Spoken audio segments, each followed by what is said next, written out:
Okay, eto. Okay na, manang Ma'am Maricel. I-ano ko lang yung ayan para lumiwanag. Okay. Ayos na Ma'am Maricel. Salamat sa tiwala. Hanggang sa susunod na ipapagawa mo.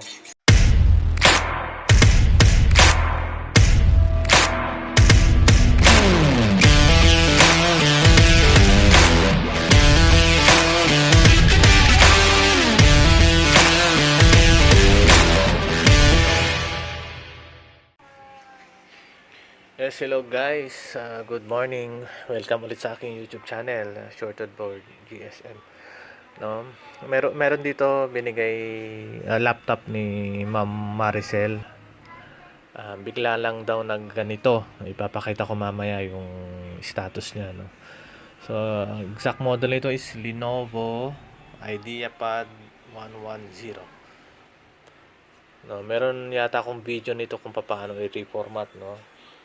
Uh, Susubukan kong eto, ipakita ko yung status niya. So, power on ko. Yan.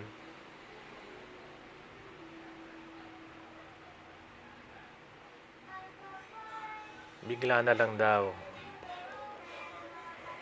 So, ito troubleshoot natin. Titignan natin kung ano kaya ang problema. Ayan, checking media lang siya tapos fail.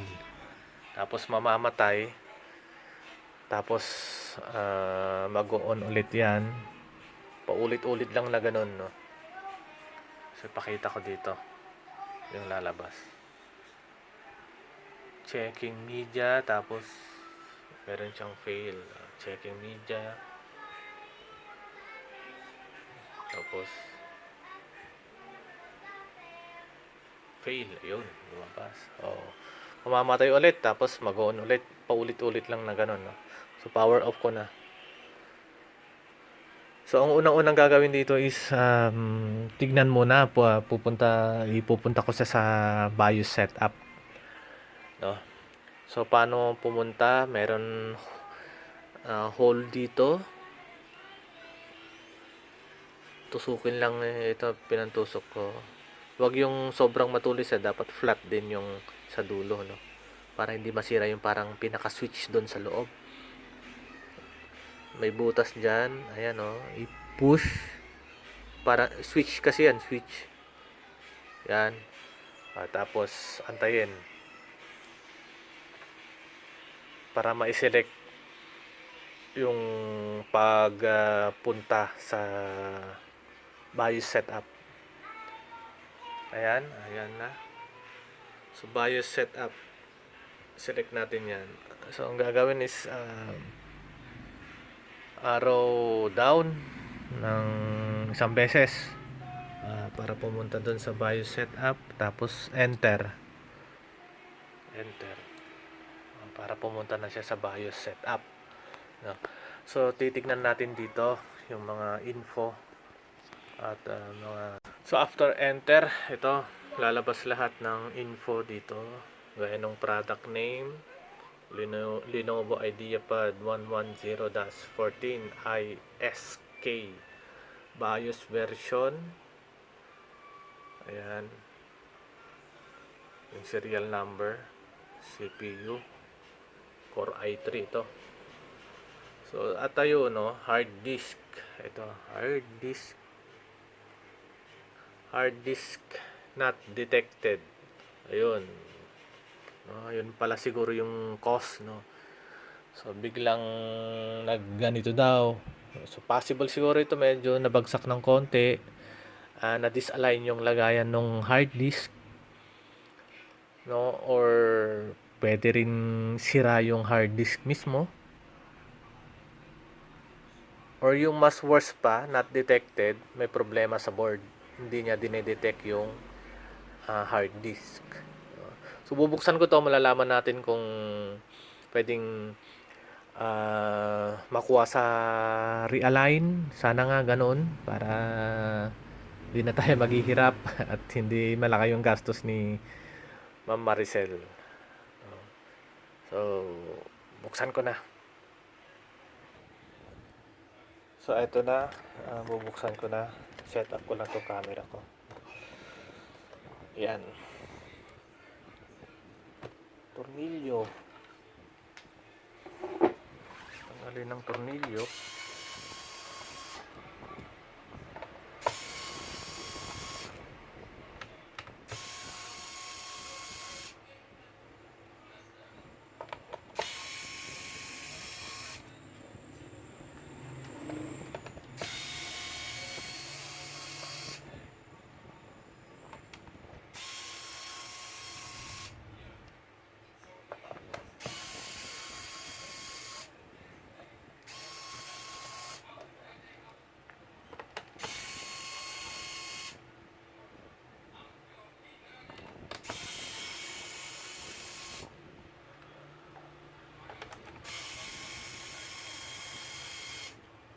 So, sana lang makuha sa realign, no?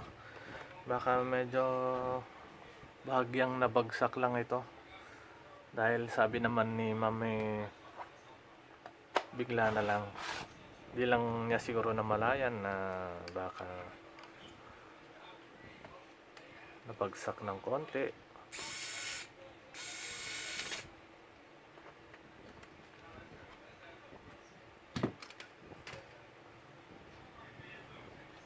So, may tornilyo pa dito.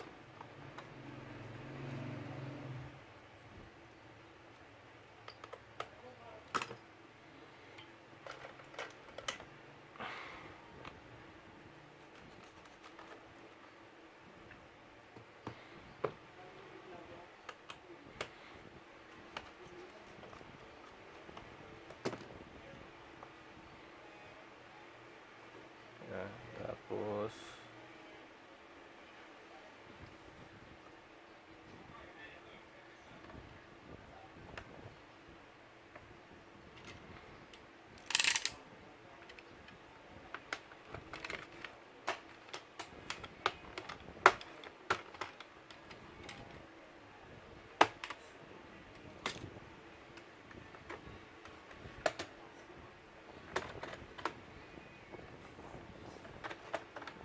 oops, ito pa pala. Unahin muna to. Iangat itong keyboard niya.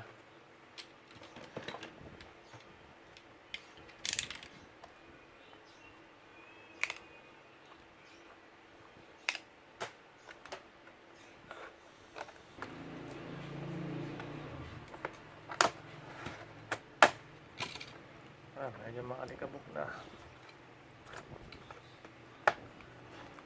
Napindot yung power on. Alikabok na. Power off ko muna. Ayan.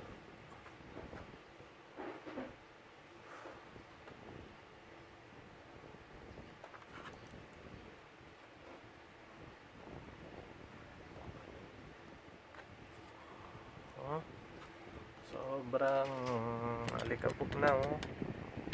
Hindi naman sobra. Okay. May isang tornilyo doon para matanggal na natin lahat at mabuksan.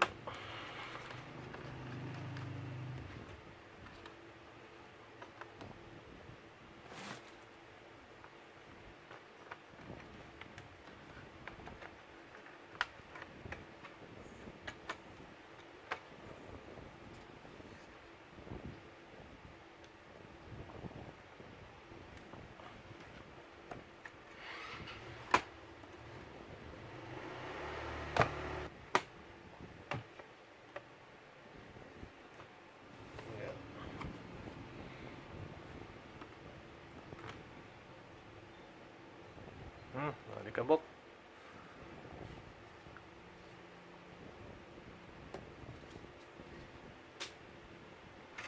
Nag-okay.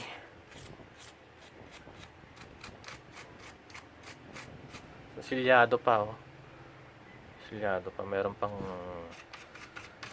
seal ng Lenovo. Yan. Pero bago yan. Ito. Tanggalin ko muna mga alikabok.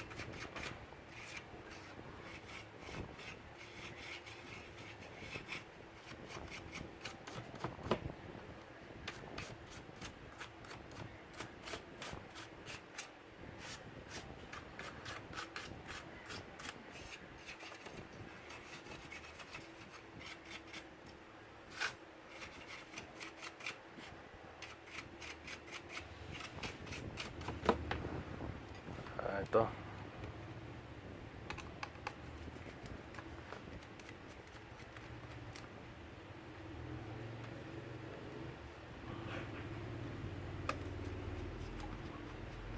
Tornilyo sa hard disk. Tapos meron pa doon.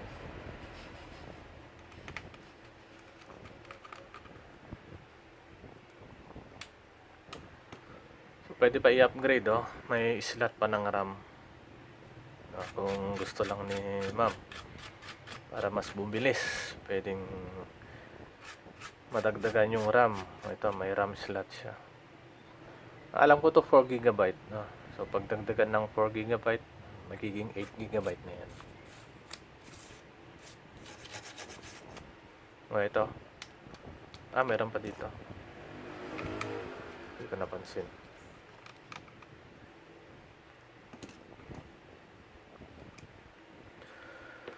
So ito, tanggalin ko.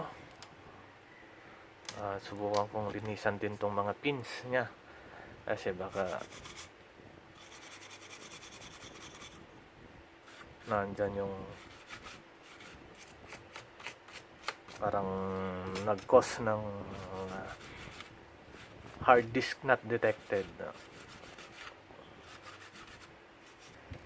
Ang gagawin ko, testingin ko muna na i-check ito, no, sa PC ko.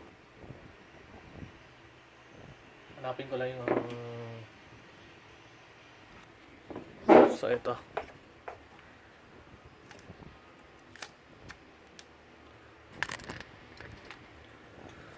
So i-check ko dito sa PC ko kung nagde-detect siya.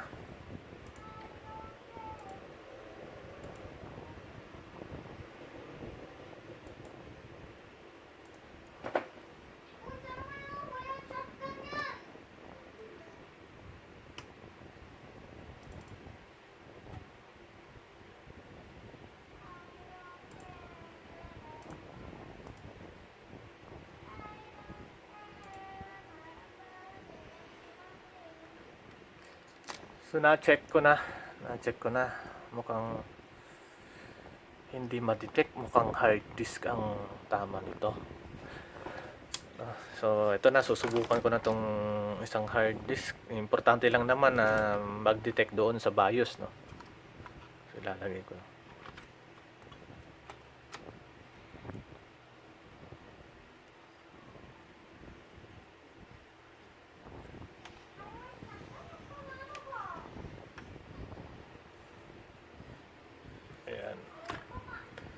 Di ko na muna ilalagay yung battery, charger na lang yung gamitin ko, no?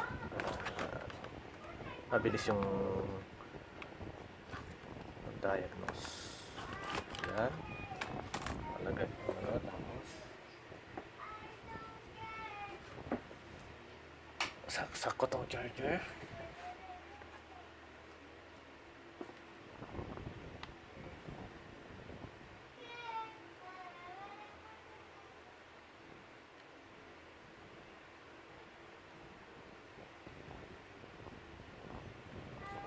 Setup.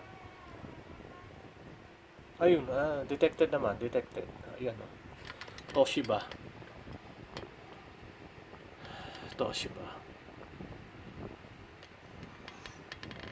So, possible hard disk.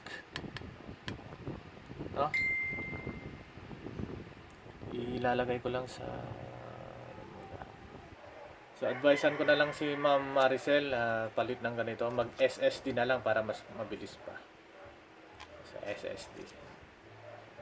Hindi na rin ma-detect talaga to eh. Para makuha yung mga files niya. So, pwedeng bumigay na nga. Hello guys. Ulit. Dumating na yung order ko. SSD. Ito yung kay Ma'am Maricel at ito naman dun sa isa. Dalawa kasi. So, napagsabay. Kasi kakabit ko na to. Dahil yun, hard disk ni Ma'am Maricel hindi ma-detect. Sira yung hard disk. So, papalitan. Upgrade na rin SSD. No? Ito yung maganda. 10 times faster. 240 gigabyte. Okay, install ko na. Kunin ko lang yung laptop ni Mac. So, ito. Ilagay ko muna sa case nung ano niya. Ito pala.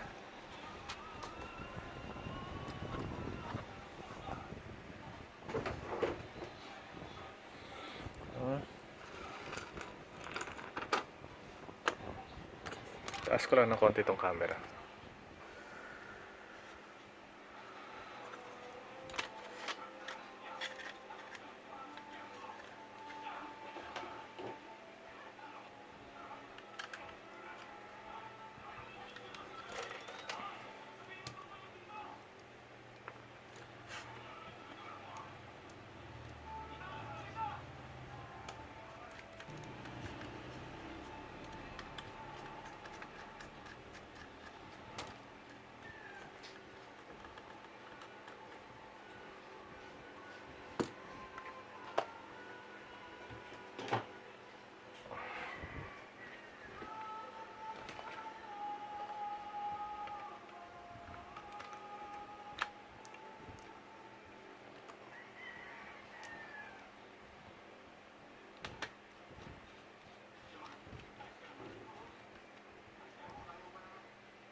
So after nito installation, i-reformat na to, no. Meron akong video rin, no, how to reformat kasi itong laptop niya na ito ang ni-reformat ko noon.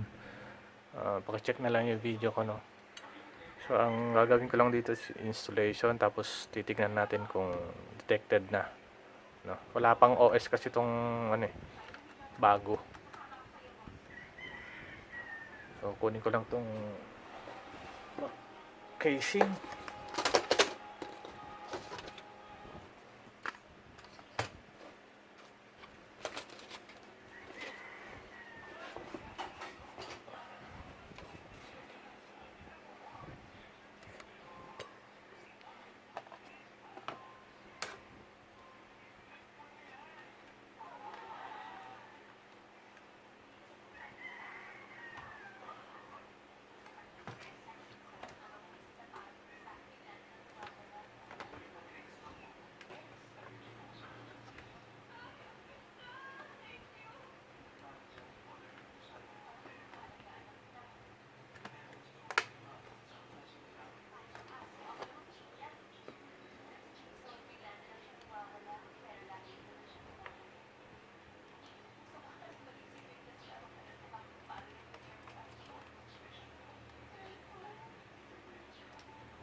So, titignan ko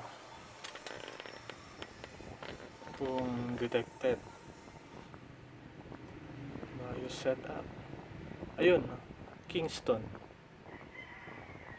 So, Kingston. So, ang gagawin dito is i-reformat na lang, no?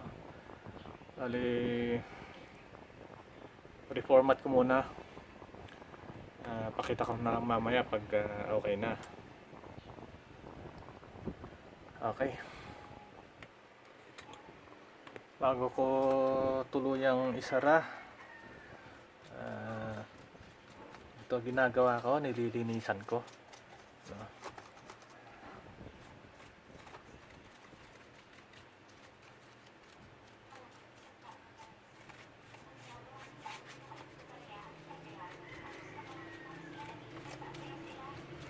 Ayan. So, maya na ulit guys. Post ko muna, no? Pakita ko na lang mamaya pag okay na. Yung reformat kasi meron ako video. Itong model na to, Lenovo IdeaPad 110. Okay. Ito pakita ko lang ng konti, no? Yung pag-reformat ko ng laptop ni Ma'am Maricel.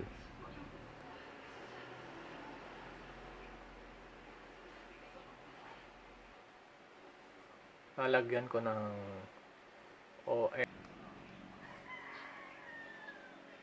Ayan. Okay, post ko na lang ulit guys, no? Mamaya na lang pag natapos na. Yan guys, so katatapos lang ma-reformat yan. So sa application muna ko, install ko muna mga applications na kailangan ni Ma'am Maricel. Yan. Oops, eto, okay na, natapos na. Installed na rin yung mga applications, tsaka yung mga ibang drivers. Ayos, working good na ulit, Ma'am Maricel. Siya nga pala si Ma'am Maricel ay teacher ng Pulay Elementary School. Isa siya sa pinaka magagaling na mga teachers diyan sa Pulay. Diyan din ako nag-graduate nung elementary. Okay. Okay na ma'am. Salamat sa tiwala ulit. At salamat din sa mga nire-recommend mong mga co-teachers mo na nagpapagawa sa akin dito. Hanggang sa muli. Ayos.